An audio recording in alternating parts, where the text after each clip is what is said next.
Class 10 subject mathematics और प्रश्न संख्या 6 है। ये चैप्टर 6 का है और एक्सरसाइज 6.4 का प्रश्न संख्या 6 है। सिद्ध कीजिए कि दो समरूप त्रिभुज का क्षेत्रफल का उनकी संगत भुजाओं माध्यिकाओं के अनुपात का वर्ग होता है।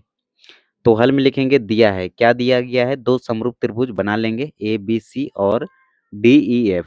दोनों क्या है, समरूप है, तो हम लिखेंगे त्रिभुज ए बी सी। ये समरूप का साइन है, ठीक है, ये साइन होता है हमारा समरूप का।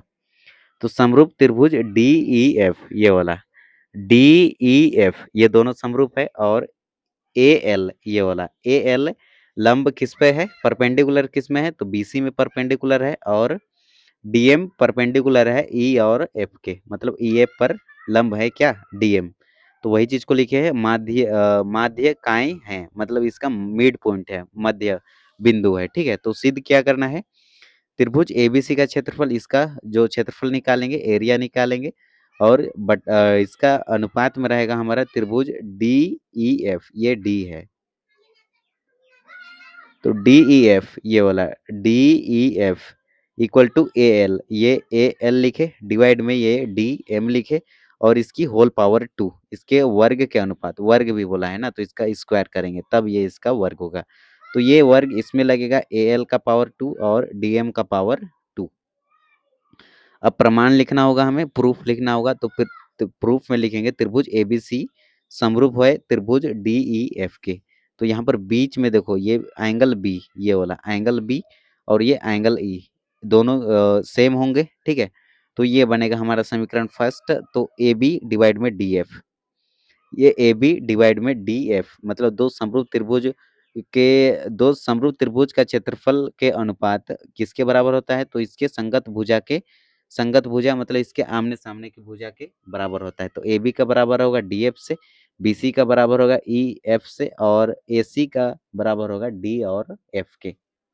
तो हम लिखेंगे ए बी अपन में डी, ए बी लिखे डिवाइड में डी ई, ये वाला डी और ई लिखे, ठीक है, इक्वल टू ये बी सी लिखे, ये वाला बी सी, तो ये इसके नीचे भी लिखेंगे ई और एफ, तो वही चीज लिखे ई और एफ, ठीक है। ये हम रफली बताए थे, ये इसको सर्कल बना लिए हैं। तो ये ए बी रहेगा डिवाइड में डी ई रहेगा इक्वल टू, अब देखो यहाँ पर टू बी एल, ये कहाँ से आया है, तो यहाँ पर देखो B L equal to C L लिख सकते हैं, ये वाला B L equal to C L, ठीक है, C L, A B L और सी एल। अब देखो बी एल लिखे, फिर ये सी एल जो है ना, ये किसका, बी सी का हाफ है, तो 1/2 बी सी लिख सकते हैं, 1/2 बी सी। अब देखो ये बी सी मल्टीप्लाई में है, इधर आके क्या होगा, डिवाइड में होगा। तो देखो ये 2, या फिर ये 2 डिवाइड में है, इधर आके मल्टीप्लाई में होगा, तो 2bl equal to B C. तो बी सी के जगह पे लिखेंगे 2bl, तो ये बी सी के जगह लिखे 2bl, ठीक है। अब देखो डी ई रहेगा हमारा, अब 2em, सेम प्रोसेस से इधर भी बनेगा, ये वाला ई एफ, ये वाला ई एफ को जस्ट ऐसे ही बनाएंगे, ठीक है। ई एफ इक्वल टू हम लिख सकते हैं ई और एफ इक्वल टू हम लिखेंगे ये वाला 1/2 एम एफ। अब देखो ये 2 मल्टी ई एफ, ये वाला ई एफ, इसका यहाँ से हाफ करेंगे, ठीक है। तो 1/2 ई एम होगा, या फिर एम एफ होगा, और ये 2 मल्टीप्लाई डिवाइड में इधर आके मल्टीप्लाई में होगा, तो 2e f इक्वल टू होगा क्या, एफ एम। तो 2e f, ठीक है। तो यहाँ पर हम लिखेंगे 2em, ये वाला 2em, यहाँ पर m होगा, तो 2em, ये 2 से ये 2 कैंसिल होगा।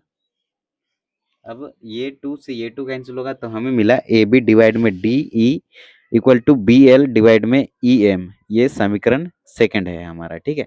अब समीकरण फर्स्ट और सेकंड से लिखेंगे, तो त्रिभुज ए बी एल, ये वाला ए बी एल समरूप है किसके, तो ये समरूप है त्रिभुज डी ई एम के, डी ई एम के। तो हमें मिला ए बी डिवाइड में डी ई, ये वाला ए बी डिवाइड में डी और E equal to A L, ये वाला ए एल डिवाइड में डी एम, ये वाला डी और एम, ठीक है।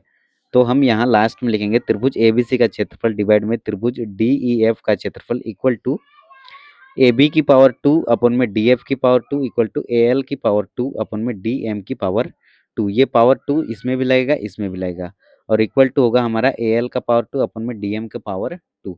तो देखो ये 2 इसी को यहाँ लिखे हैं, ठीक है। फिर ये वाला पावर 2 इसमें भी लगा दिए, इसमें भी लगा दिए। तो ये होगा हमारा आंसर प्रश्न संख्या 6 का।